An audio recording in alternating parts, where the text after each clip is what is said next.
ഒരു സിസ്റ്റമാറ്റിക് ആക്കി എങ്ങനെ അവരെ കൊണ്ടുപോകാം ബിസിനസ് ചെയ്യാൻ പറ്റില്ല. പക്ഷേ അദ്ദേഹത്തിൻ്റെ വിയോഗം, അദ്ദേഹത്തിന് ഇടയ്ക്ക് വെച്ച് ക്യാൻസർ രോഗം, ശരിക്കും പറഞ്ഞാൽ നമുക്ക് നമ്മുടെ ഒരു അടിസ്ഥാന വിദ്യാഭ്യാസം വെച്ചിട്ട് നമുക്ക് ഫിനാൻസ് എങ്ങനെ ഹാൻഡിൽ ചെയ്യണമെന്നുള്ളത് നമുക്ക് അറിയത്തില്ലായിരുന്നു.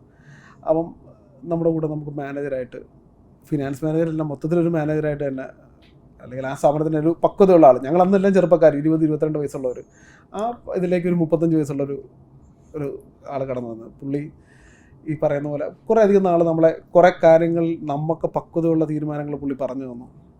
ഈ ഫിനാൻസിൻ്റെ എങ്ങനെ ഹാൻഡിൽ ചെയ്യണം, പുള്ളി CA സെക്കൻഡ് സ്റ്റേജ് വരെ ഒരു സിസ്റ്റമാറ്റിക് ആക്കി എങ്ങനെ അവരെ കൊണ്ടുപോകാം ബിസിനസ് ചെയ്യാൻ പറ്റില്ല. പക്ഷേ അദ്ദേഹത്തിൻ്റെ വിയോഗം, അദ്ദേഹത്തിന് ഇടയ്ക്ക് വെച്ച് ക്യാൻസർ രോഗം പിടിപെട്ടു. അദ്ദേഹത്തിൻ്റെ പേര് വിനോദ്.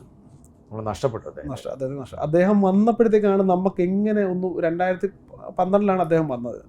നമ്മുടെ ഈ യൂണിറ്റ് സ്റ്റാർട്ട് ചെയ്തപ്പോഴത്തേക്കാണ് അദ്ദേഹം വന്നത്. വഴി കാണിച്ചിട്ട് അദ്ദേഹം അതെ. ഈ വിനോദ് മരിക്കുന്ന സമയത്ത് നമ്മൾ ഒത്തിരി ഈ വിനോദിൻ്റെ പേര് റെഡ് അടിച്ച് പുള്ളി മരിക്കും എന്നുള്ളത് പുള്ളിക്ക് മനസ്സിലായി, 4th സ്റ്റേജിലായി.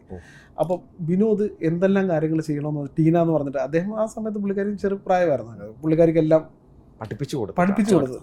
ആ ഒരു സിസ്റ്റം എങ്ങനെയായിരിക്കണം, ഈ കമ്പനി എങ്ങനെയാണ് പോകുന്നത്, ആർക്കൊക്കെ എങ്ങനെയൊക്കെ പേയ്മെൻറ്റ് കൊടുക്കണം, അല്ലെങ്കിൽ എങ്ങനെ പേയ്മെൻറ്റ് ഒരാളെ വിളിക്കണം എന്നുള്ള കാര്യങ്ങൾ ഈ ടീനയ്ക്ക് ആത്മാർത്ഥത. അതെ.